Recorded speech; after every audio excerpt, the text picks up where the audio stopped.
Hi, I'm Cade Rhymes. I'm Sonia Louise. And this is Outback Gorehouse, and in today's episode we're going to teach you how to make quick, easy latex gashes. Sonia, stop it! It's delicious! No! It's good. Hey guys, Sonia Louise and Cade Rhymes. We're from Outback Gorehouse. Today we're doing some shoots and we're prepping Ellie for a throat cut. So one of the first things that we need to do is obviously clean the area, just so we can make sure that the latex and stuff sticks on there nice. So you just grab a little baby wipe or something like that and we'll just wipe her down. Easy as that.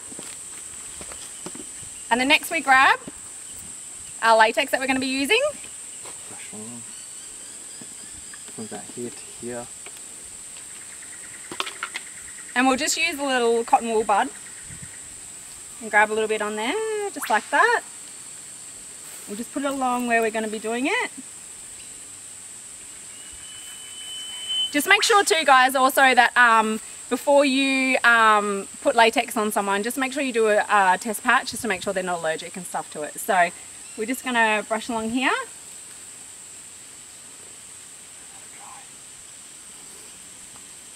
And just let it dry before we do other layers, and just remember it will dry clear, and then you just keep going. We'll do a few different layers of that, so we'll just let that sit for a while it dries. So what we've done now, we've done 3 layers using the latex and just dabbing it on with the cotton wool. Just make sure though that in between each layer that you're making sure that it's actually dry before you do the next layer. And also, just like we taught you in the intestine tutorial, you need to work out and in so that when you do the rip, it looks more natural and stuff, and it's just not one big open globby mess. So hide the seams. Hide the seams, that's right. So just make sure that you cover the whole area that you've done in your initial first row.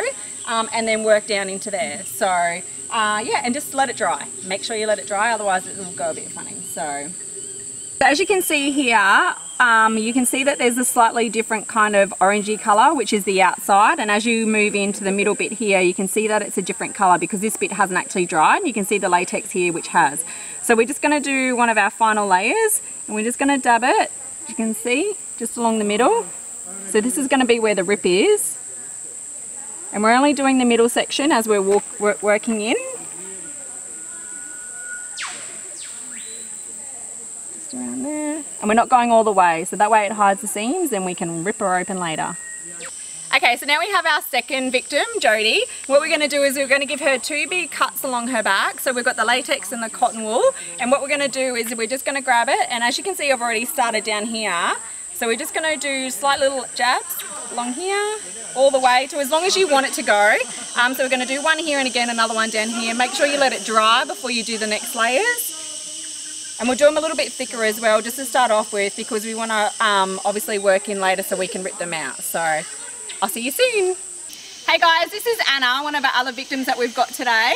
What we're going to be doing with Anna is giving her a stomach rip. So what we've done, we've got some latex and we've put it on with just some cotton. We've done about 4 layers. Just make sure that in between the layers you're letting them dry before you put the next ones on. And again, you're starting from do one big one and then work in, because the rip section is going to be in the middle here. So that needs to be the thicker section. And we also just do a little bit on the edges and that stuff like that so it hides the seams. So what you do, as it dries and stuff, she'll be able to feel that on her stomach. It's slowly kind of coming away from her stomach a bit. And so what we're going to do, we're just going to grab a little bit on the edge here and pull it out a little bit. So always make sure you arc them if they can feel it, so you don't want to hurt them. Is that feeling alright?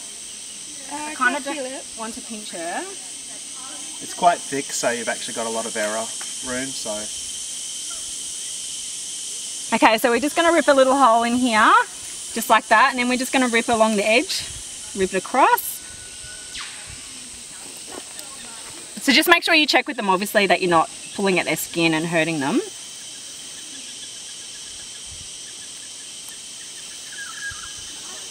And there we go. So we're going to add all our little extra gory bits to that to make it look real, and we'll show you later. So we're back with our lovely victim, Ellie. And we're going to do the neck cut. So we've done all the latex on there, it's all dried. We've also put a little bit of tingy of red in there so it looks a little bit real, and we're just going to rip it open.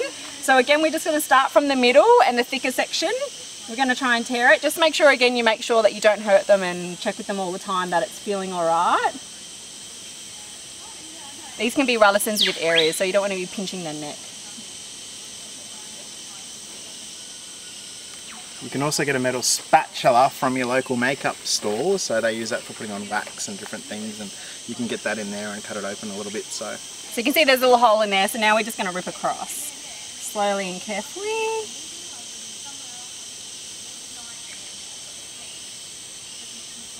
You get the idea anyway. Okay, so now that we've actually got the latex and the appliance all opened up and looking nice, the first thing we want to do is just separate the edges a bit here.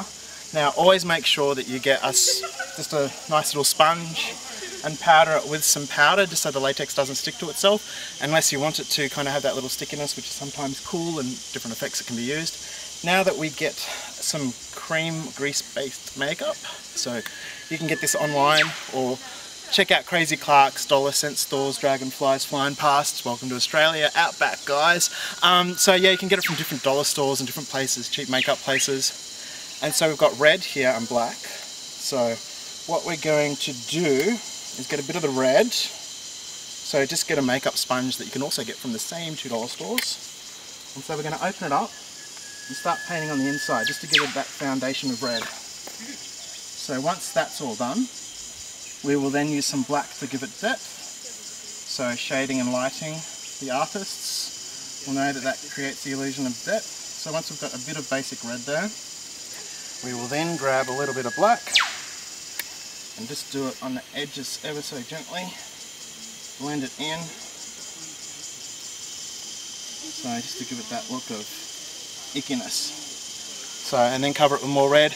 Keep going till you get a look that looks good, and we'll be back for the next section where we will actually put some foundation on, cover it all up quickly, and the next step that we will show you guys is actually putting the blood, because we've got a lot of guys that we're killing today. So we'll be back in a second.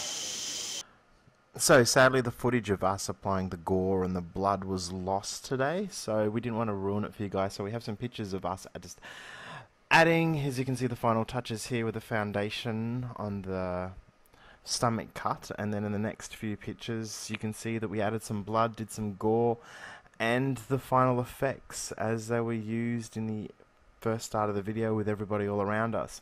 So what we'll do is next week we'll actually do a video on how to apply blood, and we will do a bit of a gore gun, blood spray, Japanese Tokyo shock effect for everyone out there. So these are the final images, and hope you enjoy it.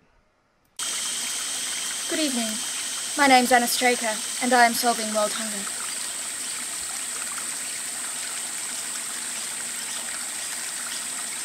Tasty.